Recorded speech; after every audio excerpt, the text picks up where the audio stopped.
Jornal Nacional. Boa noite. Boa noite.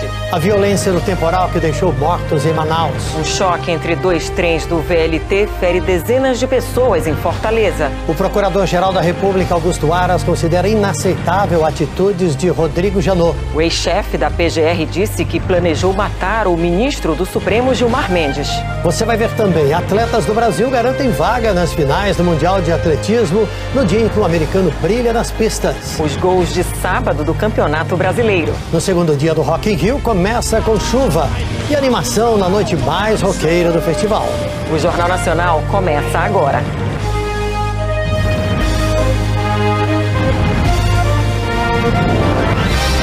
Jornal Nacional. Hoje com Carlos Tramontina, de São Paulo, e Priscila Castro, do Pará.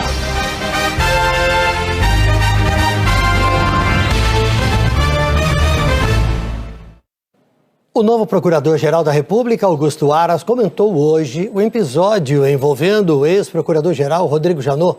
Aras afirmou que considera inaceitável a atitude de Janot, que disse ter planejado matar o ministro Gilmar Mendes do Supremo Tribunal Federal. E uma correção. Ontem o Jornal Nacional informou que o Ministério Público Federal divulgou uma nota sobre o ato confessado por Rodrigo Janot. A nota, na verdade, é da Associação Nacional dos Procuradores da República, que representa integrantes do Ministério Público Federal. O presidente Jair Bolsonaro promulgou ontem os trechos da Lei de Abuso de Autoridade que tinham sido vetados por ele, mas foram restaurados pelo Congresso.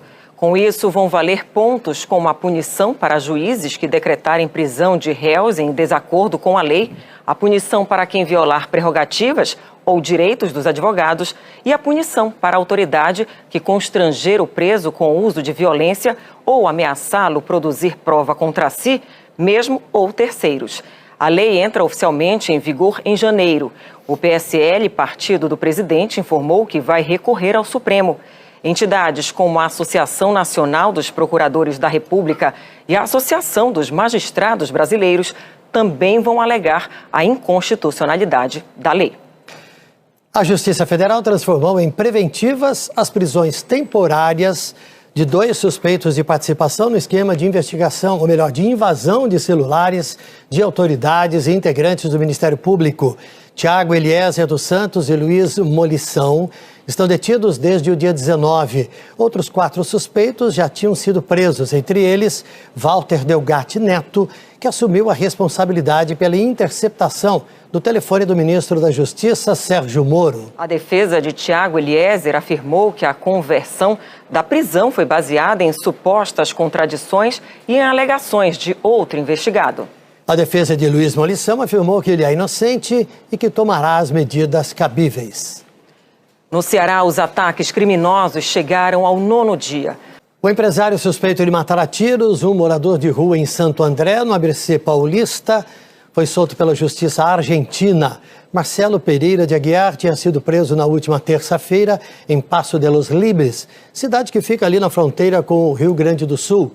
Segundo o comissário-chefe da polícia, Marcelo Pereira de Aguiar foi solto na quinta-feira porque não havia um pedido de captura internacional. O juiz de Santo André só solicitou a inclusão na lista da Interpol no dia em que o empresário foi solto. A Receita Federal apreendeu 850 mil euros numa caixa despachada como bagagem no Aeroporto Internacional do Galeão, no Rio. A quantia equivale a R$3.800.000. A identidade do passageiro responsável pela caixa não foi revelada, mas as autoridades afirmam que ele embarcou em Belém e que não sabe a origem do dinheiro. O passageiro prestou depoimento na Polícia Federal. No interior de São Paulo, um programa com professores da rede pública está ajudando crianças que sofrem com a violência doméstica. Daqui a pouco, o choque entre 2 trens VLT deixa dezenas de feridos em Fortaleza. E o temporal que provocou destruição e morte em Manaus. 37 pessoas ficaram feridas no acidente entre 2 trens do VLT hoje em Fortaleza. O sábado foi de muito trabalho e dor para moradores de Manaus atingidos pelo temporal de ontem à noite. 2 pessoas morreram afogadas. E a gente vai saber agora com a Eliana Marques, né, se essa chuva está indo para o meu estado, o Pará. Olá, Eliana, boa noite para você. Boa noite para você também, Priscila. Boa noite para o Tramontina e para todos. Olha, a sua região é uma das poucas lá no norte do Brasil que vão ficar sem chuva amanhã. O tempo fica firme, portanto, entre o nordeste do Pará e o leste do Amapá. Nas outras áreas que estão em verde aqui, aí é sol com pancadas de chuva. Enquanto Macapá e Belém ficam ensolaradas amanhã, Priscila e Tramontina. E o sudeste, Eliana? Como é que fica também o sudeste de São Paulo? São Paulo teve chuva e teve frio a semana inteira. Exatamente, foi uma semana fria, Tramontina, mas a próxima vai ser de calor por aqui. Agora, nesse primeiro domingo da primavera, a gente vai ver bem algumas características da estação. A chuva vai se concentrar entre norte, centro-oeste e sudeste. Amanhece frio em pontos do sudeste e do sul, enquanto a tarde vai ser quente em praticamente todo o país. Em São Paulo, mínima de 13 e máxima de 24 graus amanhã. Hoje não chegou aos 20 graus e o sol volta a aparecer. No Rio de Janeiro, a temperatura sobe um pouco mais e tem possibilidade de chuva a qualquer hora, mas é pouca chuva. Já em Vitória e em Belo Horizonte, volume de chuva, olha, 3 vezes maior que o do Rio de Janeiro. O problema é que depois desse calorão todo aqui, vem um temporal daqueles em Porto Alegre, já avisando todo mundo de lá. Esse temporal é entre terça e quarta-feira, a gente vai ficar de olho e vai atualizando tudo aqui. Muito obrigada, Eliana, pelas informações.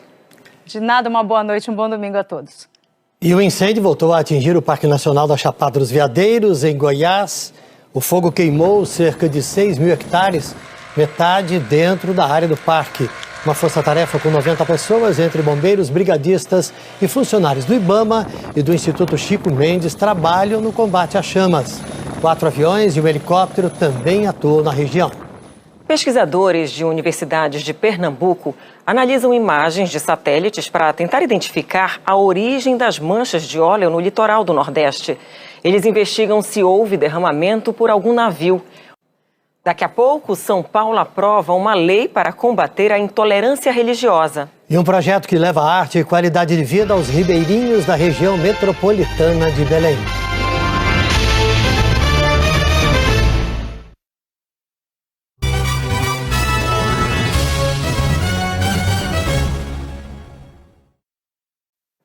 Cinco pessoas morreram e 37 ficaram feridas durante o primeiro turno das eleições para presidente no Afeganistão. Este mês, São Paulo aprovou uma lei que reforça o combate à intolerância. Uma iniciativa que une pessoas de religiões diferentes num estado que abre os braços para todos os credos. Lá no Pará, o grafite está transformando as casas da população ribeirinha na região metropolitana de Belém. Um projeto que também mudou a qualidade de vida dos moradores. A arte. Que exercícios deixam o coração mais saudável, a gente já sabe. E médicos de São Paulo fizeram uma campanha hoje para mostrar qual é o tempo ideal de exercício para conseguir isso. No corre-corre da maior cidade do país, a bicicleta pode ser a solução. Daqui a pouco, Charles Leclerc, da Ferrari, larga na frente no Grande Prêmio da Rússia de Fórmula 1. E o Mundial de Atletismo no Catar apresenta o novo astro das pistas. Charles Leclerc vai largar na frente no Grande Prêmio da Rússia de Fórmula 1, mas a expectativa para a corrida amanhã é de muita dificuldade para os pilotos da Ferrari. O Brasil conquistou 4 vagas em finais no Mundial de Atletismo no Catar, num dia em que o planeta conheceu o sucessor do jamaicano, Usain Bolt. É hora dos gols do sábado no Brasileirão. Flamengo e São Paulo abriram a 22ª rodada da Série A. Veja a seguir a festa dos roqueiros no Rock in Rio. Bandas trazem sequência de sucessos no segundo dia do festival. Hoje é o segundo dia do Rock in Rio e não teve chuva que desanimasse o público num dos dias mais roqueiros desta edição. E vamos ver então como é que está a cidade do rock agora? O repórter Ari Peixoto tem as novidades. Boa noite, Ari. Boa noite, Priscila. Boa noite, Tramontina. E boa noite a todo mundo que está em casa. Muito obrigada, Ari, pelas informações ao vivo, direto da cidade do rock. A programação completa, os shows ao vivo e tudo o que acontece no Rock in Rio, você acompanha no G1, portal de notícias da Globo. Lá você também encontra reportagens especiais sobre o festival. E o Jornal Nacional fica por aqui. Eu agradeço a Priscila Castro, do Pará, pela parceria nesta noite. Foi uma grande alegria para mim e para São Paulo participar das comemorações dos 50 anos do Jornal Nacional. Tramontina, eu que agradeço a você, a toda a equipe. Para mim, foi uma honra estar aqui no JN. Trouxe comigo, para esta bancada, amigos de trabalho, pessoas que amam o jornalismo. Obrigada, meu Pará. Uma boa noite a todos. Boa noite a todos e um ótimo domingo.